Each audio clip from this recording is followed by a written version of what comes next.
আমার এই কণ্ঠস্বর থাকবে ততক্ষণ আমি বেঁচে আছি। আমার উপরে যদি হামলা করা হয় আর আল্লাহ রাব্বুল আলামিন যদি আমার শাহাদাতের দরজা নসিব করেন, তাহলে আল্লাহর কাছে দোয়া থাকবে, আয় আল্লাহ, তোমার কোরআন আমার সামনে, শাহাদাত যদি আমার নসিব হয়, আমার রক্ত যেন লেলিহান শিখা হয়ে কমিউনিস্টদের জ্বালিয়ে পুড়িয়ে সার খার করে কালেমার পতাকা যেন উড়িয়ে দেয়।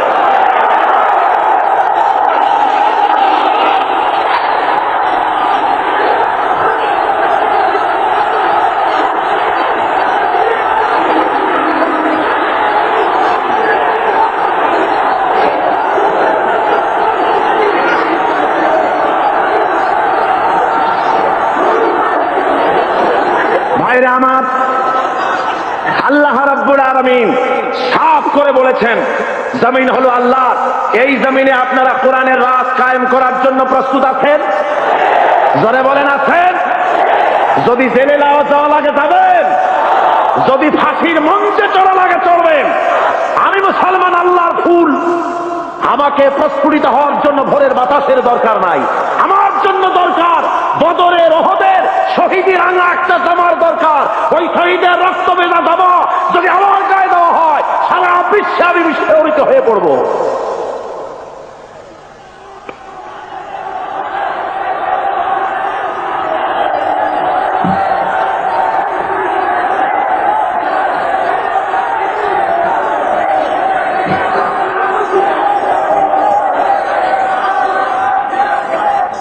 ভাইয়ের আমার, আল্লাহর দেওয়া এই বিধান বাংলার জমিনে কায়েম করার জন্য সাহাবায়ে কেরাম যেমন রক্ত দিয়েছেন, রাসূলে পাক যেমন রক্ত দিয়েছেন, জান দিয়েছেন, বাংলার জমিন আমাদের প্রিয় মাতৃভূমি।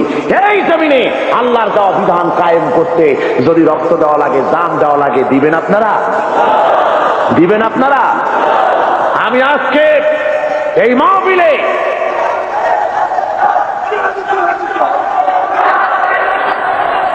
আমি আপনাদের বলতে চাই, বাংলাদেশে আল্লাহ যদি মেহেরবানি করেন ইলেকশন আসতে পারে, পারে না?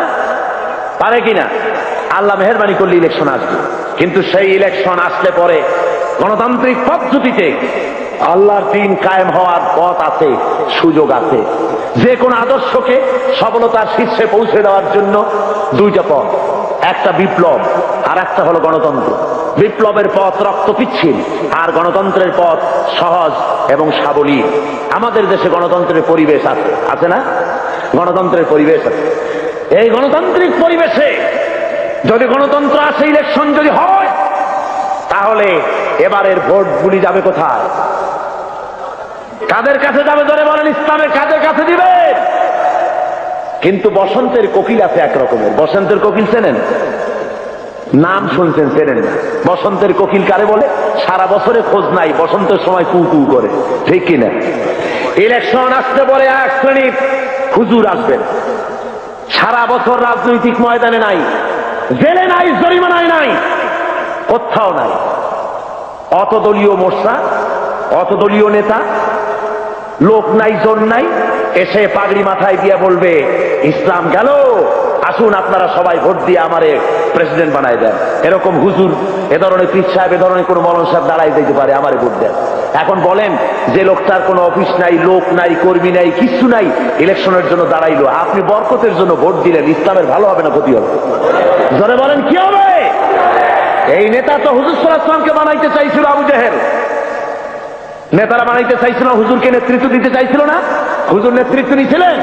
কেন নেন নাই? হুজুর বুঝেছিলেন, এখন যদি আমি প্রেসিডেন্ট হই, তাহলে আবু জাহেল হবে কি প্রধানমন্ত্রী, ইসলামের সর্বনাশ হয়ে যাবে। লোক বানাইছেন 13 বছর বসে। সুতরাং ওই সমস্ত লোক ইলেকশনের সময় ময়দানে আসবে, যাদের লোক নাই, জন নাই, অফিস নাই, সারা দেশে কেউ নাই, ঢাল নাই, তরবারি নাই, নিদিনাম সর্দার। ইসলাম গেল, তাড়াতাড়ি ভোট দাও। লোকেরা মনে করলো হুজুরে ভোট দিয়ে একটুখানি সওয়াব কামাই করি। হুজুরে ভোট দিলেন, কয়েকজন হুজুর মাওলানা সাহেব গেলেন ইলেকশনে পার হইয়া, সারা দেশে কোনো কর্মী নাই তাদের, পার হয়ে গেলেন। বলেন, বঙ্গভবনে যায় যদি খতমে খাজে গান পড়েন, তাহলে অর্থনৈতিক দুরবস্থা দূর হবে? খতমে তাসমিয়া যদি পড়ে, খতমে নারিয়া, মিলাদ শরীফ বারবার যদি পড়ে পার্লামেন্টে, তাতে কি বালা মুসিবত, দেশের অর্থনীতি, সমাজনীতির মুসিবত কি কমবে?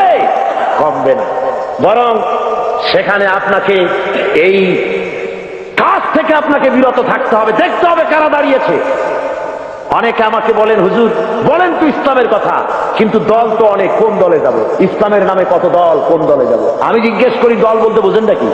দল মানে কি? বেবি ট্যাক্সি মার্কা দল, টেম্পু মার্কা দল, রিক্সা মার্কা দল, একটা ড্রাইভার, তারপর পিছনে দুইটা প্যাসেঞ্জার, অর্থাৎ একজন প্রেসিডেন্ট, একজন সেক্রেটারি, একজন ট্রেজারার, একজন ক্যাশিয়ার, বাস, এই তিনজনের পার্টি।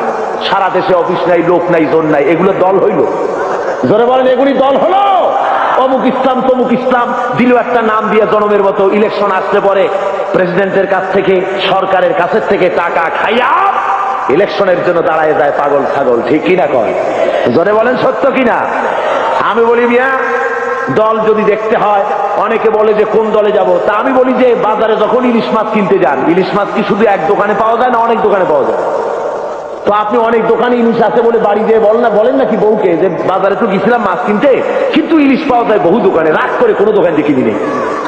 এটা কথা হলো? বরং আপনি কিনবেন ইলিশ টাটকা এবং পচা না, এরকম দেখে যার দোকানে পাওয়া যায় সেইটাই কিনবেন, ঠিক কিনা? দল আপনাকে অবশ্যই করতে হবে। কোনটা করবেন সে আকল আপনাকে আল্লাহ দিয়েছেন। দল বলা হয় তাদেরকেই, ইসলামী দল দাবি করতে তারাই পারে যাদের কর্মী বাহিনী ছড়িয়ে আছে রাজধানী থেকে শুরু করে প্রত্যন্ত অঞ্চল পর্যন্ত, ঠিক কিনা কন? যারা ছাত্রদের ভিতরে কাজ করে, ইসলামের আওয়াজ তুলেছে ছাত্রদের ভিতরে, আওয়াজ তুলেছে শ্রমিকদের মধ্যে, আওয়াজ তুলেছে নারীদের মধ্যে, আওয়াজ তুলেছে অমুসলিমদের মধ্যে, আওয়াজ তুলেছে কল কারখানা, সেক্রেটারিয়েট, বঙ্গভবন, ক্যান্টনমেন্ট, সর্বত্র ইসলামের আওয়াজ তুলেছে। আর মানুষের চিন্তা শক্তির পরিশুদ্ধির জন্য অগণিত ইসলামী সাহিত্যের ভান্ডার, সাহিত্য সম্ভার দিয়ে গোটা দেশকে ছেড়ে ফেলেছে। তার নাম ইসলামী আন্দোলন। জোরে বলেন, ঠিক কিনা? এই আন্দোলন কোনটি তা বোঝার মতো আকল আপনাদের থাকা উচিত, এবং সেই দলে শরীক হয়ে আল্লাহর দেওয়া বিধান বাংলার জমিনে প্রতিষ্ঠা করার দৃঢ় শপথে উজ্জীবিত হতে হবে। আজকের মুসলমানদেরকে রাজি আছেন? জোরে বলেন, রাজি আছেন? তাহলে আজ এই মাহফিলে NSI, IB, SB, DFI, army intelligence, গভর্নমেন্টের গোয়েন্দা বিভাগের কেরামন কাতিবিন ভাইরা সব আছে, ঠিক কিনা? সব আছে, কিন্তু দুর্ভাগ্য জাতীয় পত্রিকার সাংবাদিকগুলি আসেন না। ওই 2000-2500 লোকের বিশাল জনসভায় হাজির, ছবি টবি সব ঠিক মতো দেওয়া যায়, এটা দেওয়া যায় না। তার কারণ হলো এখানে যেসব কথা বলা হয় তা তাদের কিছুটা অসুবিধা। আমরা দোয়া করব আল্লাহ যেন এই অসুবিধা তাদের কাটায় ওঠার তৌফিক দেন। জোরে বলেন আমিন। এই বিশাল জনসমুদ্র, গভর্নমেন্টের আইবি দেখে রাখো, এসবি, ডিএফআই দেখে রাখুন, এই বিশাল জনতা কি চায়? এই দেশের বুকে যারা ইসলাম চান, কোরআন ও সুন্নাহর আইন যারা চান, শুধুমাত্র সেই মুমিনেরা হাত তুলবেন, আর কেউ না। কোন মুনাফিক হাত তুলবেন না, এখন না, এখন না। কোন মুনাফিক হাত তুলবেন না, আল্লাহর কাছে দায়ী হয়ে যাবেন। যারা চান বাংলার জমিনে দিন কায়েম হোক এবং বসে থাকবেন না, ইসলামী আন্দোলনে শরীক হবেন আজকের থেকে, সেই সব মুমিনেরা হাত তুলবেন, একটা স্লোগান দিবেন এমন যে স্লোগান দিল্লির উপর থেকে মদিনা মুনাওয়ারা হয়ে আরশে আজিমে চলে যায়। পারবেন? কেউ মনে করবেন না আমি গভর্নমেন্ট হাই অফিসার, আমি একজন গভর্নমেন্টের বড় অফিসার, আমি যদি হা করে আল্লাহু আকবার বলি তাহলে আমার প্রেস্টিজ হ্যাম্পার করবে। থামুন, কোন মৌলানা সাহেব মনে করবেন না, থামো, কোন মৌলানা সাহেব মনে করবেন না আমি যদি হা করে তাকবীর দেই তাহলে আমার প্রেস্টিজ কনসার্ন হবে। এ ধরনের অসুবিধা হবে কারো?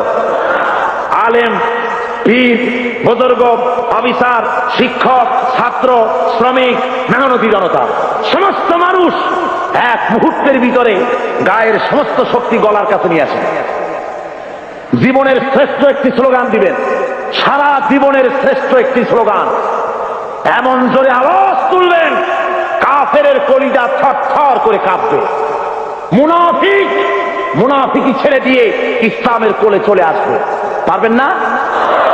দুহাত উঁচু করে সিংহের মতো গর্জে উঠবেন, আকাশ বাতাস মথিত করে আওয়াজ চলে যাবে আরশে আজিমে।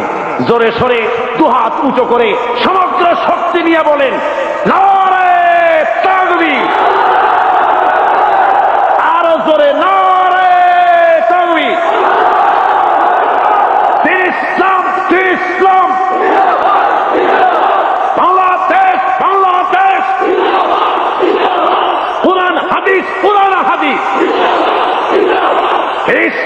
সমাজ ব্যবস্থা, ইসলামী সমাজ ব্যবস্থা